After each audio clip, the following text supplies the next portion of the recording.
ക്രിസ്തുവേശുവിൽ എല്ലാ പ്രിയപ്പെട്ടവർക്കും വന്ദനം. അനുഗ്രഹീതമായ ഇന്നത്തെ അനുദിന മനയിൽ കർത്താവ് നമ്മോട് ഇടപെടുന്ന ദൈവശബ്ദം ജ്ഞാനികളിൽ ജ്ഞാനിയായ ശലോമോനാൽ എഴുതപ്പെട്ട സദൃശവാക്യങ്ങളുടെ പുസ്തകം 20-ാം അധ്യായത്തിൻ്റെ 22-ാമത്തെ തിരുവചനം. ഞാൻ ദോഷത്തിന് പ്രതികാരം ചെയ്യുമെന്ന് നീ പറയരുത്. യഹോവയെ കാത്തിരിക്കുക, അവൻ നിന്നെ രക്ഷിക്കും. ഓരോ ദൈവത്തിൻ്റെ പൈതലിനെക്കുറിച്ചും ദൈവത്തിൻ്റെ ഉദ്ദേശവും ആഗ്രഹവും നാം ദൈവത്തെ പോലെ ആകുന്നവരായി മാറുക. കർത്താവിൻ്റെ തിരുവചനം ഇപ്രകാരം പറയുന്നുണ്ട്: ഞാനിരിക്കുന്ന ഇടത്ത് നിങ്ങളെയും ഇരുത്തേണ്ടതിന് നമ്മെ വന്ന് ചേർത്തുകൊള്ളുമെന്ന് ഉറപ്പ് നൽകിയ കർത്താവ് ഇരിക്കുന്ന ഇടത്ത് ഞാനും നിങ്ങളും ഇരിക്കണമെന്നുണ്ടെങ്കിൽ ഞാനും നിങ്ങളും കർത്താവിനെ പോലെയായി മാറണം. കർത്താവിനെ പോലെ ആയി മാറണമെന്നുണ്ടെങ്കിൽ നമ്മുടെ ജീവിതത്തിന് ആകമാനം മാറ്റം സംഭവിക്കണം.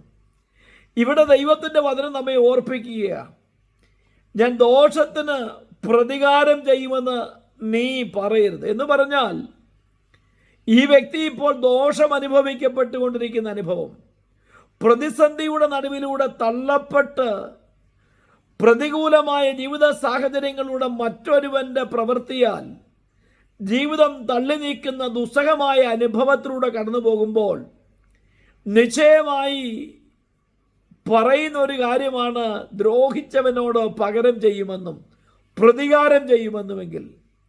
ഒരു ദൈവ പൈതലിനെ കുറിച്ച് കർത്താവിൻ്റെ വചനം നമ്മെ ഓർപ്പിക്കുകയും ഉണർത്തുകയും ആവശ്യപ്പെടുകയും ചെയ്യുന്നത് ലോകത്തോട് സമനായ വ്യക്തിയായി മാറാതെ വ്യത്യസ്ത ഒരു ദൈവ പൈതലായി മാറുക.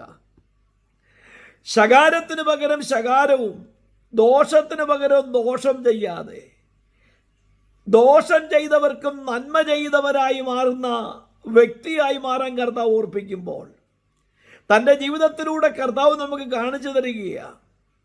തന്നെ ദ്രോഹിച്ചവർക്ക് വേണ്ടി പ്രാർത്ഥിക്കുന്ന, തന്നെ ഉപദ്രവിച്ചവരോട് ക്ഷമിക്കണമേ എന്ന് പറയുന്ന കർത്താവിൻ്റെ ഭാവം. അങ്ങനെയെങ്കിൽ ഈ ഭാവം നമുക്ക് സ്തേഫാനോസ് കാണിച്ചത് തന്നെ കല്ലെറിഞ്ഞു കൊല്ലുന്നവർക്ക് വേണ്ടി പ്രാർത്ഥിച്ച സ്തേഫാനോസ്. പ്രിയപ്പെട്ട ദൈവത്തിൻ്റെ പൈതലേ, എന്നോടും നിങ്ങളോടും കർത്താവ് ആവശ്യപ്പെടുന്നത് ദോഷത്തിന് പകരം ദോഷം ചെയ്യാതെ, ശകാരത്തിന് പകരം ശകാരം ചെയ്യാതെ ദൈവത്തെ കാത്തിരിക്കുന്നവരായി മാറുക.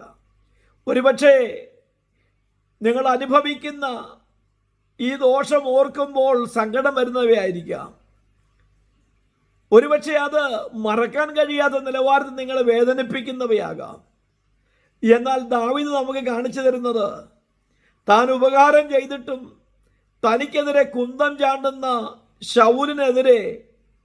ശൗലിനെ വകവരുത്തുവാൻ തൻ്റെ പക്കൽ കിട്ടിയപ്പോഴും അതൊരു ദൈവഭക്തനാണെന്ന് തിരിച്ചറിഞ്ഞുകൊണ്ട്, ദൈവത്തിൻ്റെ അഭിഷക്തനാണെന്ന് ഓർത്ത് അവന് ദ്രോഹം ചെയ്യാതെ മാറിപ്പോയ ദാവീദിനെ ദൈവം ഏറ്റവും അനുഗ്രഹിച്ചുയർത്തുവാനിടയായെങ്കിൽ, എന്നെ കേൾക്കുന്ന ദൈവത്തിൻ്റെ പൈതലേ, ദൈവത്തിൻ്റെ തിരുവചനം പറയും: ദോഷത്തിന് പകരം ദോഷം ചെയ്യാതെ യഹോവയെ കാത്തിരിക്കുന്നവരായി മാറുക.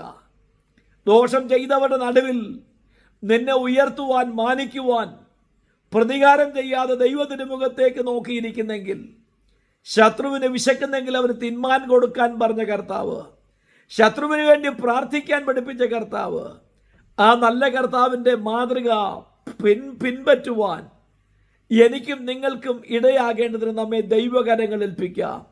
കർത്താവിൻ്റെ ആഗ്രഹം ഞാനും നിങ്ങളും അവനെ പോലെ ആകണമെന്നാണെങ്കിൽ കാണിച്ചു തന്ന മാതൃകകളെ പിൻപറ്റിക്കൊണ്ട് ദൈവ തിരുമുഖത്തേക്ക് നോക്കി കാത്തിരിക്കാം.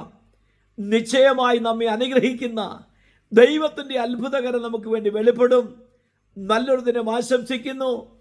God bless you all.